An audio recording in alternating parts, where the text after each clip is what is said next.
After finishing up my deep dive into Season 1 of Lunatics Unleashed, I realized from my online friends and commenters that they really enjoyed the episode-by-episode analysis. And I'll admit, it was a lot of fun to make. So you know what? Let's go another round. But this time, with another show I hold near and dear to my heart. Yes, dear viewers, it's time to return to my old stomping grounds inside Mount Rushmore to put Danger Rangers under a real microscope, because I've learned quite a bit since the last time we talked about this show. And for those new to my channel after the surprising popularity of my most recent video, I recommend you start here to know just what I'm talking about. Releasing on VHS and DVD sometime in 2003, Danger Rangers in Safety Rules is the show's pilot episode, independently made prior to getting picked up to air on PBS Kids. The episode opens with Savo calling out a danger alert and assembling all of our heroes: Sully, Kitty, Burble, Bert, and Squeaky. As for Gabriella, well, both her and Fallbot don't exist yet. I don't have concrete information about their creations, but I assume Gabriella was made solely to add another woman to the group. Fallbot? Who even knows?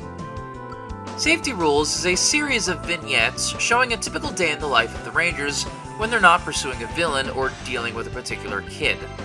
Kitty and Sully visit a pig family to teach them about the hidden dangers inside the house. You know, Mr. Curl, more than half of all accidents happen in your home. That does it, we're moving.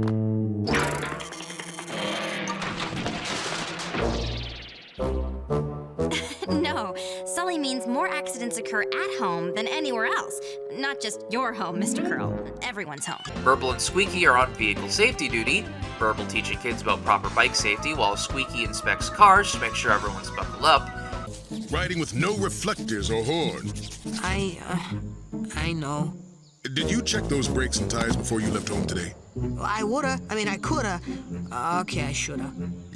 Woulda, coulda, shoulda is how a Danger Ranger spells trouble. Hey! Don't get your upholstery in a bunch!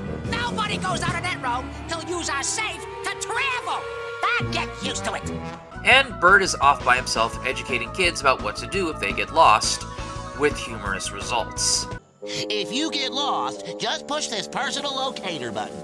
It tracks your genetic code with a dedicated chronofractulator, so the helix ions split into nanoparticle waves, and unlike what usually happens, these are cobalt generated to maintain a half-life of about 7 million years. Well, give or take a few.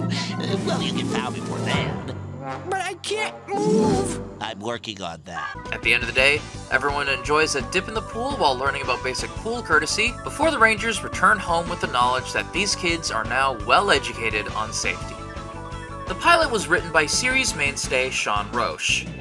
Roche got his start as a bit actor in the 1970s, with guest appearances on things like MASH, The Waltons, Insight, and a handful of TV movies. Starting in 1988, Roche would transition to writing, joining Deke in their writers' rooms for shows like The Super Mario Bros. Super Show and Alvin and the Chipmunks. Roche would be the main writer for Danger Rangers, writing 7 episodes in total, including the pilot and both of the clip shows. Directing duties are split between 3 people, one for each vignette: Jaime Diaz, Larry Likeleader, and Bob Nessler.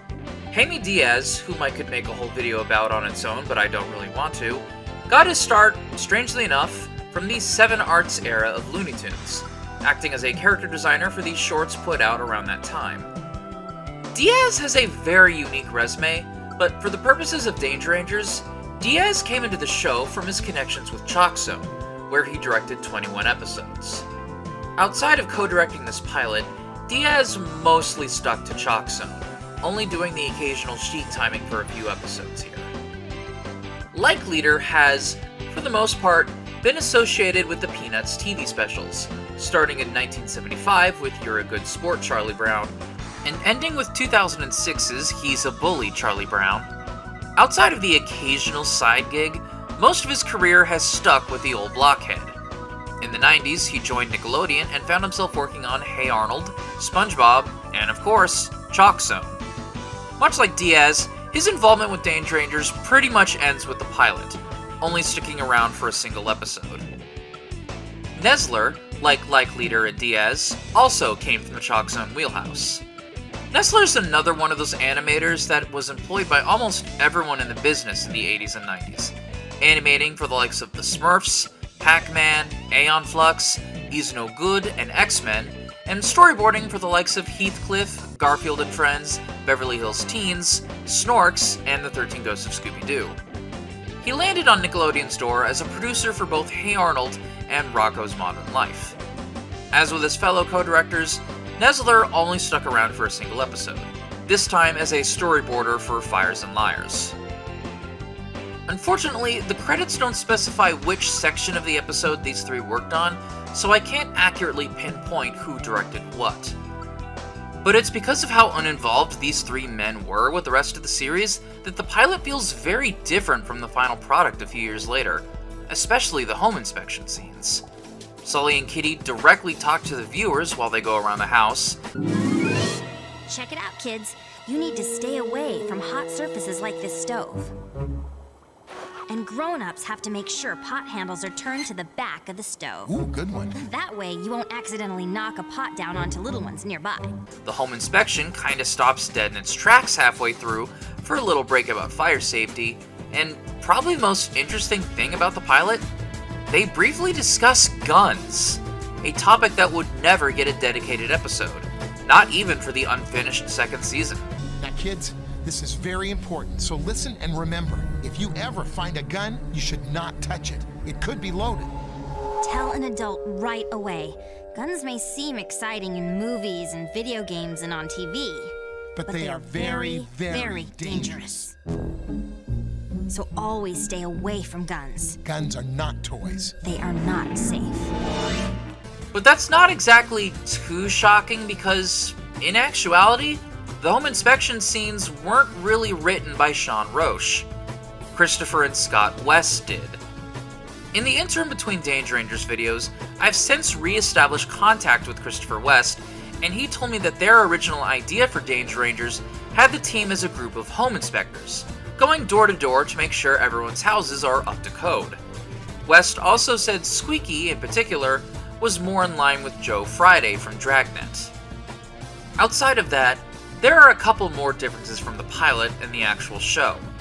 Savo was originally voiced by Jonathan Harris, a character actor mostly known for Lost in Space that had become a voice actor later in life, most notably under Pixar in A Bug's Life and Toy Story 2.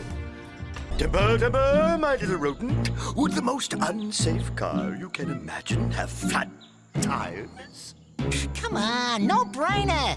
And would it have no seat belts? Sure. And serious engine trouble? Serious like a heart attack, yeah. There is your dangerous vehicle. Unfortunately, he passed away shortly after recording his lines, and the pilot was released posthumously. There's also only one musical number, if you don't count the song played over the credits, a song about the importance of calling 911 during an emergency. It's a pretty decent song, all things considered, given that they had Randy Rogel from the very start. There's a dangerous situation, so what number do you dial?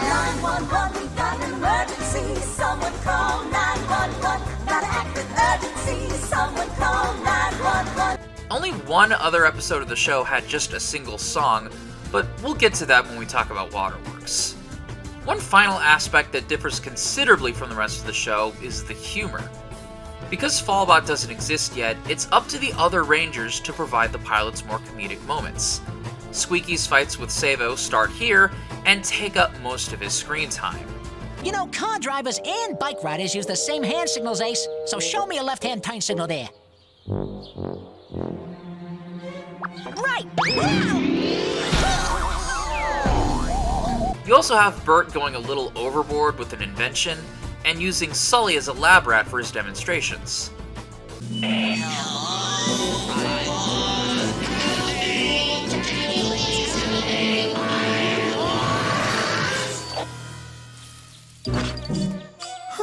While the show itself is still comedic, it never gets this wacky. At least when the Brayskis aren't on screen. Where this pilot falters, however, is the uneven pacing of the safety topics. As this is a proof of concept to be shopped around to any potential takers, Roche tried to fit in as many safety topics as possible in 26 minutes. We have home safety, fire safety, gun safety, vehicular safety, bike safety, personal safety, and water safety, and they don't exactly get equal time in the spotlight. For example, the entire water safety portion at the end only lasts 1 minute and 10 seconds. Yes, I timed it. It is that short. Meanwhile, the home inspection takes up roughly half of the episode's runtime when you count the 911 musical number and the fire safety flashback. It reads like Roche either had to cut this scene short when it went over the allotted runtime they were given, or it was added at the last minute when the episode was running short. But don't worry, water safety will get plenty of coverage in this show. For whatever reason, when the show got picked up to air on PBS, the pilot wasn't aired as the actual first episode. No, it actually aired as the show's 7th episode, broadcasting on PBS on February 27th, 2006. This makes absolutely no sense if you don't know the show's history, as you have an episode where Gabriella and Fallbot are suddenly nowhere to be seen or even mentioned, and there really isn't a plot to speak of, and it just sorta ends without much fanfare. The PBS version also kinda awkwardly replaces the original intro with the TV's opening, then just fading into the episode as it zooms onto Danger Rangers HQ.